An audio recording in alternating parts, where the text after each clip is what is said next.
Hello friends नमस्कार। तो friends देखंतु +2 एवं +3 पास पिला मानक पई एक बहुत बड़ नियुक्ति आसी अछि। जदि आपणकर क्वालिफिकेशन +3 पास मिनिमम जदि थिबो तेबे आपण माने एथिरे भिन्न भिन्न पोस्ट अप्लाई करि परिबे। फ्रेंड्स देखि परथिबे जे एथिरे 1000 रे भी अधिक पोस्ट वैकेंसी रहिछि। हम ओडिसा रो सब जिल्ला पई पोस्ट होइबो। आपण माने निज मोबाइल रे भी पोस्ट अप्लाई करि परिबे। फ्रेंड्स आपण माने किपरि निज मोबाइल रे अप्लाई करिवे अप्लाई करिवार प्रोसेस भी मु आपनकु ए वीडियो शेष रे कहिबी। जदि आपण माने अप्लाई करिवा पई इंटरेस्ट रखुछंती तेबे ए वीडियो टिकु शेष पर्यंत देखि नेबे। तो पिला माने चलंतु प्रथमे आलोचना करि नेबा जे कोन रहिछि एहर ऑफिशियल नोटिफिकेशन टी। फ्रेंड्स जदि आपण माने निज जिल्ला रा आसुथिबा एई भली नुवा नुवा सरकारी जॉब रो न्यूज़ पाया पई चाहुछंती तेबे हमर चैनल टिकु सब्सक्राइब करि नियंतु एवं वीडियो टक भी गोटे लाइक कर नियंतु। पिला माने आपण माने किपरि अप्लाई करिवे एहा सहित नोटिफिकेशन विषय रे एबे मु क्लियरली कहि देबी आपनकु। तो सिंपली आपण माने वीडियो डिस्क्रिप्शन किबा कमेंट सेक्शन रे थिबा अप्लाई लिंक ऊपर क्लिक करिवे। मु आपनक पई लिंक टी प्रोवाइड करि देछि वीडियो डिस्क्रिप्शन रे। सिंपली आपण माने सेठाकु जाई क्लिक करिवे। क्लिक कला परे आपनक समग्र ओडिसा जीओफिटी जॉब्स रे साइट ओपन होइतिबो। सिंपली टिके तलकु स्क्रॉल करिवे। पिला माने देखंतु प्रथमे मु आपनक +3 पास जॉब विषय कहिबी। एथिरे आपनकर 1000 पोस्ट होची। एहा पर +2 पास जॉब विषय कहिबी। एथिरे भी आपनकर 1000 प्लस एथिरे वैकेंसी रहिबो।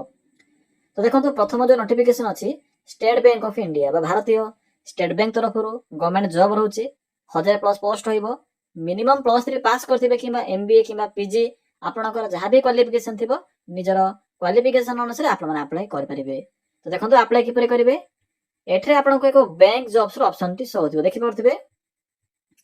पिला माने देखंतु जहा भी नवा नवा जॉब आसी थाए तार अपडेट आपनको एठरे शो हेबो। आपण हे तो 2 दिन किबा 3 दिन पर देखंती देखि जिबे जदी आपनको शो होबनी तो डायरेक्ट आपण माने बैंक जॉब्स रो ए ऑप्शन ऊपर क्लिक करिवे। तो सिंपली क्लिक करंतु। देखंतु क्लिक कला परे जहा भी एथरे बैंक स्तरीय वैकेंसी आसी थाए तार अपडेट शो हेबो। प्रथमे ही आपनको स्टेट बैंक ऑफ इंडिया भारतीय स्टेट बैंक तरफ आसीथिबा नोटिफिकेशन टी शो हेबो। तो सिंपली क्लिक करंतु। पिला माने देखंतु क्लिक कला परे आपनको एसबीआई रो फुल नोटिफिकेशन टी शो हेबो। टोटल एथिरे 1040 पोस्ट होईची। वैकेंसी एथिरे रहिबो। स्टार्ट डेट देखंतु जाके स्टार्ट होई सरी ऑलरेडी 8 अगस्त पर्यंत एथिरे एहर डेट रहिबो। क्वालिफिकेशन मिनिमम बैचलर डिग्री बा +3 पास करथिले अप्लाई करि परिबे। एहा पर आसुची आपनकर पोस्ट नेम। तो देखंतु केउ केउ प्रकार पोस्ट होईची तार लिस्ट एथिरे मेंशन अछि। चेक करि नेबे। डिफरेंट टाइप रो पोस्ट होइबो। ऑफिसर पोस्ट होची जेपरि कि आपनकर रिलेशनशिप मैनेजर हे जाउ किबा आपनकर प्रोबेशन ऑफिसर हे जाउ एवं डिफरेंट टाइप रो पोस्ट होईची। सिंपली आपण माने निजर क्वालिफिकेशन अनुसार जे कोनसी पोस्ट भी अप्लाई कर परिबे। किंतु एथे जो सर्वाधिक पोस्ट आसुची एथिरे आपनकर रिलेशनशिप मैनेजर वैकेंसी रहउची। इंटरव्यू द्वारा आपनक एथिरे सिलेक्शन करा जिवो। एई जे आपनकर एथिरे 21 रु 42 वर्ष रहउची। तो पिला माने जदि +2 भी मिनिमम पास करथिबे टिके वेट करंतु। आपनक +2 पास जॉब सहित मैट्रिक पास रो भी एक जॉब रहउची। सेथिरे आपनकर 2000 पोस्ट होईची। तो सब इन्फॉर्मेशन जणाई देबे। जहा भी आपनकर क्वालिफिकेशन थिबो से क्वालिफिकेशन अनुसार अप्लाई करि परिबे। फ्रेंड्स एहा पर आसुची सैलरी 41960 टंका पर मंथ सैलरी रहउची। सिलेक्शन प्रोसेस तो आपनकर एग्जाम इंटरव्यू रहिबो। एबे देखंतु किपरि अप्लाई करिवे। प्रथमे आपण माने इंपोर्टेंट लिंक पाखु आसीबे। नोटिफिकेशन पीडीएफ लिंक अछि। प्रथमे पीडीएफ को डाउनलोड करी भला बरे पढिबे जे केउ पोस्ट पे कोन क्वालिफिकेशन रहिबो सैलरी कोन रहउची केते पोस्ट खाली अछि प्रथमे पढि नेबे। पढि सरिला परे अप्लाई लिंक अछि सिंपली एटा क्लिक करी अप्लाई करिवे। तो पिला माने पीडीएफ लिंक ऊपर प्रथमे क्लिक करंतु। फ्रेंड्स आपण माने से नोटिफिकेशन पीडीएफ लिंक ऊपर क्लिक कला परे आपनक सम्मुखरे स्टेट बैंक ऑफ इंडिया तरफ आसीबे नोटिफिकेशन टी शो हेबो। प्रथम रहिছে आपनकर इंपोर्टेंट डेट सहित आपनकर पोस्ट नेम। तो देखंतु एथिरे आपनकर 10 प्रकार पोस्ट होची। जेहेतु एहा को ऑफिसर लेवल पोस्ट रहिबो तने आपनकर 10 प्रकार पोस्ट होईची जे कि आपनकर रेगुलर जॉब रहिबो। टोटल देखि परथे आपण माने पिला माने आपण माने जदी केते नंबर रहिছে देखंतु रिलेशनशिप फ्रेंड्स आपनकर 5 नंबर रु 10 नंबर जदी पोस्ट भितर अप्लाई करछंती तो आपनकर पोस्टिंग एथिरे ओडिसा भितर रहिबो। प्रति सर्कल रे वैकेंसी आसुची। जदी आपण माने एई 4 नंबर आरंभ करी 1 नंबर मध्ये जदी कोनोसी पोस्ट अप्लाई करूछंती तो एथिरे आपनकर मुंबई हेड ब्रांच रे पोस्टिंग रहिबो। जानि पहिले देखि नेबे जे केउ पोस्ट रे केते वैकेंसी खाली अछि। एथिरे जो सर्वाधिक वैकेंसी रहउची वीपी वेल्थ रे वैकेंसी रहिबो। एसोते आपनकर रिलेशनशिप मैनेजर रे अधिक वैकेंसी रहिबो। देखि परथबे ଆପଣମାନଙ୍କର ଯାହା ବି କ୍ୱାଲିଫିକେସନ ଥିବ ଚେକ୍ କରି ନେବେ ଯେ ଆପଣମାନେ କେଉଁ ପୋଷ୍ଟ ପାଇଁ ଏଲିଜିବଲ ହେଉଛନ୍ତି। ସାଲାରୀ ବିଷୟ ତ କହିସାରିଛି। ଦେଖନ୍ତୁ ଗୋଟିଏ ଗୋଟିଏ ପୋଷ୍ଟ ଏଥିରେ ଏଜୁକେସନ କ୍ୱାଲିଫିକେସନ ସହିତ ଜବ୍ ପ୍ରୋଫାଇଲ ବା ଆପଣଙ୍କୁ ଏଥିରେ କେଉଁ ପ୍ରକାର କାମ କରିବାକୁ ପଡ଼ିବ ସେ ବିଷୟରେ ଲେଖାଯାଇଛି। ତ ପିଲାମାନେ ବେଟର ହବ ଯେ ଆପଣମାନେ ପିଡିଏଫ୍ କୁ ନିଜ ମୋବାଇଲ ଫୋନରେ ଡାଉନଲୋଡ କରି ଭଲ ଭାବରେ ପଢିବେ। ତ ପିଲାମାନେ ଏହା ଥିଲା ଆପଣଙ୍କର SBI ରେ ଆପ୍ଲାଏ କରିବାର ବା +3 ପାସ୍ ଯୋଉ ଜବ୍ ଅଛି ଜବ୍ ଆପ୍ଲାଏ କରିବାର ପ୍ରୋସେସ। ତ ସିମ୍ପଲି ବ୍ୟାକ୍ ଆସନ୍ତୁ। ପଢି ସାରିଲା ପରେ ଏଠାରେ ଯୋଉ ଆପ୍ଲାଏ ଲିଙ୍କ ଅଛି ସିମ୍ପଲି ଏଠାରେ କ୍ଲିକ୍ କରିବେ। ସିମ୍ପଲି କ୍ଲିକ୍ କରନ୍ତୁ। ଦେଖନ୍ତୁ କ୍ଲିକ୍ କଲା ପରେ ଆପଣଙ୍କୁ ଏଠାରେ ସବୁ ଇନଫର୍ମେସନ ଦେଖିବାକୁ ମିଳିବ। Important date, start date, last date ସବୁ ଏଥିରେ ମେନସନ ଅଛି। ତ ଆପଣଙ୍କୁ ପ୍ରଥମେ ନ୍ୟୁ ରେଜିଷ୍ଟ୍ରେସନ ଉପରେ କ୍ଲିକ୍ କରିବାକୁ ପଡ଼ିବ। କ୍ଲିକ୍ କରି ରେଜିଷ୍ଟର କରିବେ। ଦେନ୍ ଲଗ୍ଇନ୍ ଉପରେ କ୍ଲିକ୍ କରି ଆପ୍ଲାଏ କରିପାରିବେ। ତ ପିଲାମାନେ ଏହା ଥିଲା ଆପଣଙ୍କର +3 ପାସ୍ ଜବ୍ ଇନଫର୍ମେସନ। ଏବେ ସିମ୍ପଲି ବ୍ୟାକ୍ ଆସନ୍ତୁ। ପୁରା ହୋମ୍ ପେଜ୍ କୁ ଆସିବେ। ଆସିଲା ପରେ ଦେଖନ୍ତୁ +2 ପାସ୍ ପାଇଁ ଏକ ଭ୍ୟାକେନ୍ସି ରହିଛି ଓଡ଼ିଶା ଅଙ୍ଗନବାଡ଼ିରେ। ଅଙ୍ଗନବାଡ଼ିରେ ଏକ ଭ୍ୟାକେନ୍ସି ଆସିଅଛି। ପ୍ରତି ଜିଲ୍ଲା ପାଇଁ ପୋଷ୍ଟ ହୋଇଛି। ନିଜ ଗାଁ ଅଙ୍ଗନବାଡ଼ିରେ ପୋଷ୍ଟିଂ ପାଇପାରିବେ। ତ ସିମ୍ପଲି କ୍ଲିକ୍ କରିବେ ଅଙ୍ଗନବାଡ଼ି ଜବର ନୋଟିଫିକେସନ ଉପରେ। ଏଥିରେ ଆପଣଙ୍କର 1 ମନ୍ଥ ଟାଇମ୍ ମିଳିବ। ଦେଖନ୍ତୁ ଏଥିରେ ଡିଷ୍ଟ୍ରିକ୍ଟ ୱାଇଜ୍ ଲିଙ୍କ ଅଛି। ତ ଯେଉଁ ବି ଡିଷ୍ଟ୍ରିକ୍ଟ ହେଇଥିବ ସେ ଡିଷ୍ଟ୍ରିକ୍ଟ ଉପରେ ଲିଙ୍କ ଉପରେ କ୍ଲିକ୍ କରି ଆପ୍ଲାଏ କରିପାରିବେ। ଶେଷରେ ଆପଣଙ୍କୁ ଦେଖିପାରୁଥିବେ ଇମ୍ପୋର୍ଟାଣ୍ଟ ଲିଙ୍କ ଅଛି। ଏଠାରେ ଆପଣଙ୍କୁ register link, login link, official website link ଦେଖିବାକୁ ମିଳିବ।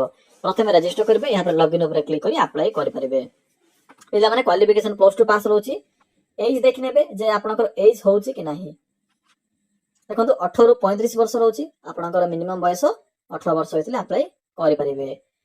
ଏହା ଛଡ଼ା ଦେଖିନେବେ ଯେ ଆପଣଙ୍କ ଜିଲ୍ଲାରେ ଭ୍ୟାକେନ୍ସି ଅଛି କି ନାହିଁ। ଯଦି ଅଛି ତ ଡେଟ୍ ଅଛି କି ନାହିଁ। ତ ଦେଖନ୍ତୁ ସିମ୍ପଲି ସେ ଡିଷ୍ଟ୍ରିକ୍ଟ ଆପଣଙ୍କ ଡିଷ୍ଟ୍ରିକ୍ଟ ଲିଙ୍କ ଉପରେ କ୍ଲିକ୍ କରିବେ। ଏହାପରେ ସିଲେକ୍ଟ ଡିଷ୍ଟ୍ରିକ୍ଟ ଅପସନ ଉପରେ କ୍ଲିକ୍ କରି ସିମ୍ପଲି ଆପଣଙ୍କର ଜିଲ୍ଲାଟିକୁ ସିଲେକ୍ଟ କରିପାରିବେ। ଏହାପରେ ପୋଷ୍ଟ ନେମ୍ ରେ କ୍ଲିକ୍ କରିବେ। Helper, worker, mini worker different ଟାଇପର ପୋଷ୍ଟ ଅଛି। ତ ଯେଉଁ ପୋଷ୍ଟ ବି ଆପ୍ଲାଏ କରିବା ପାଇଁ ଚାହୁଁଛନ୍ତି ସିଲେକ୍ଟ କରିବେ। ଏହାପରେ ଦେଖନ୍ତୁ ଏଠାରେ ଏକ ସର୍ଚ୍ଚ ବଟନ ଅଛି ଗ୍ରୀନ୍ କଲରରେ। ତ ସିମ୍ପଲି କ୍ଲିକ୍ କରିବେ। କ୍ଲିକ୍ କଲା ପରେ ଦେଖନ୍ତୁ ଡେଟ୍ ଆସିଯିବ। ଯଦି ଆପଣଙ୍କ ଜିଲ୍ଲାରେ ଡେଟ୍ ଓଭର ହୋଇସାରିଛି ତ ୱେଟ୍ କରିବେ। ପ୍ରତି 15 ଦିନ ଥରେ ଭ୍ୟାକେନ୍ସି ଆସିଥାଏ। ଯଦି ଆପଣଙ୍କର ଅନ୍ୟ କୌଣସି ଜିଲ୍ଲା ହୋଇଥିବ ତ ସିମ୍ପଲି ସେଇ ଜିଲ୍ଲା ଉପରେ କ୍ଲିକ୍ କରିବି ଦେଖିପାରିବେ। ଦେଖନ୍ତୁ କିଛି ଜିଲ୍ଲା ପାଇଁ ଡେଟ୍ ଅଛି ଆଉ କିଛି ଜିଲ୍ଲା ପାଇଁ ଡେଟ୍ ଓଭର ହୋଇସାରିଛି। ଯଦି ଆପଣଙ୍କର ଗଞ୍ଜାମ ଜିଲ୍ଲା ହୋଇଥିବ ତ 3/8 ପର୍ଯ୍ୟନ୍ତ ଅଛି। ତ ଆପଣମାନେ ଚେକ୍ କରି ନେବେ ଆପଣଙ୍କର ଜିଲ୍ଲାକୁ। ଯଦି ଭ୍ୟାକେନ୍ସି ଥିବ ତ ଆପ୍ଲାଏ କରିବେ, ନଥିଲେ ବି ଟିକେ ୱେଟ୍ କରିବେ। ପ୍ରତି 15 ଦିନ ଥରେ ଗୋଟିଏ ପୋଷ୍ଟର ରିଜଲ୍ଟ ବାହାରିଲା ପରେ ହିଁ ଅନ୍ୟ ଏକ ଭ୍ୟାକେନ୍ସି ଆସିଥାଏ।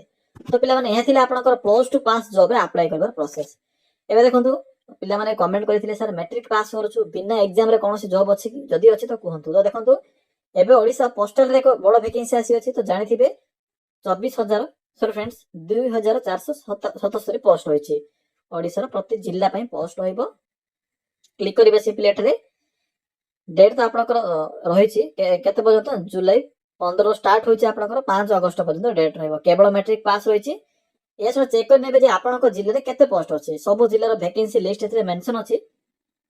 ତ ଚେକ୍ କରି ନେବେ ଆପଣଙ୍କ ଜିଲ୍ଲାରେ କେତେ ପୋଷ୍ଟ ଅଛି। ଏଥିରେ ଯୋଉ ସର୍ବାଧିକ ପୋଷ୍ଟ ହୋଇଛି କେଉଁ ଜିଲ୍ଲା ପାଇଁ ନା କୋରାପୁଟ ଡିଭିଜନ। ସରି ଫ୍ରେଣ୍ଡସ୍, କୋରାପୁଟ ନାହିଁ, କଳାହାଣ୍ଡି ଡିଭିଜନରେ ଆପଣଙ୍କର ସବୁଠାରୁ ଅଧିକ ପୋଷ୍ଟ ହୋଇଛି। ଦେଖିନେଉଛି ଯେ ଅନ୍ୟ କୌଣସି ଜିଲ୍ଲାରେ ଅଛି କି ନାହିଁ। ତ ଦେଖନ୍ତୁ ଆପଣଙ୍କର ଯଦି କମ୍ ପରସେଣ୍ଟେଜ ଥିବ ତ ଚାହିଁଲେ ଅନ୍ୟ ଅନ୍ୟ ଜିଲ୍ଲାରେ ବି ଆପ୍ଲାଏ କରିପାରିବେ। ସେଥିରେ ଭ୍ୟାକେନ୍ସି ଅଧିକ ଥିବ ଏବଂ ସେଠାରେ ଯଦି ଆପଣଙ୍କର କମ୍ୟୁନିକେସନ ଠିକ୍ ନଥିବ ତ ପିଲାମାନେ ସେଠାରେ ଆପଣଙ୍କର ପରସେଣ୍ଟେଜ କମ୍ ଯାଇପାରେ। ଏହା କନଫର୍ମ ନାହିଁ, କାରଣ ସବୁ ଜିଲ୍ଲା ସବୁ ପିଲାମାନେ ଯଦି ଏମିତି ଭାବିବେ ତ ସେଠାରେ କଟ ଅଫ୍ ହାଇ ଯାଇପାରେ। ତ କଳାହାଣ୍ଡି ଡିଭିଜନରେ ଅଧିକା ପୋଷ୍ଟ ହେଉଛି, ଚାହିଁଲେ ବି ଆପ୍ଲାଏ କରିପାରିବେ। ସେମିତି କିଛି ନାହିଁ, ଆପଣମାନେ ନିଜର ଇଣ୍ଟରେଷ୍ଟ ଅନୁସାରେ ଯେକୌଣସି ଜିଲ୍ଲାରେ ବି ଆପ୍ଲାଏ କରିପାରିବେ। ଆପ୍ଲିକେସନ ଫିସ୍ 100 ଟଙ୍କା ରହୁଛି। ଆପ୍ଲାଏ ଦେଖନ୍ତୁ କିପରି କରିବେ। ଇମ୍ପୋର୍ଟାଣ୍ଟ ଲିଙ୍କ ଅଛି, ନୋଟିଫିକେସନ PDF ଲିଙ୍କ ଅଛି। ଆପ୍ଲାଏ ଲିଙ୍କ ଶେଷରେ ମିଳିଯିବ। ସିମ୍ପଲି ଏଠାରେ କ୍ଲିକ୍ କରି ଆପ୍ଲାଏ କରିପାରିବେ।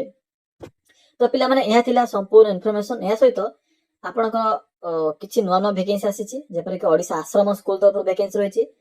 ଆପଣଙ୍କର କୃଷି ଅଫିସରେ ଭ୍ୟାକେନ୍ସି ରହିଛି। ଏଇଭଳିଆ ଡିଫରେଣ୍ଟ ଟାଇପର ଜବ୍ ଅଛି, ଚାହିଁଲେ ବି ଆପ୍ଲାଏ କରିପାରିବେ। ଫ୍ରେଣ୍ଡସ୍, ଯଦି ଆପଣମାନେ ନିଜର କ୍ୱାଲିଫିକେସନ ଅନୁସାରେ ଜବ୍ ପାଇବା ପାଇଁ ଚାହୁଁଛନ୍ତି ତ କମେଣ୍ଟ ସେକ୍ସନରେ କମେଣ୍ଟ କରିପାରିବେ।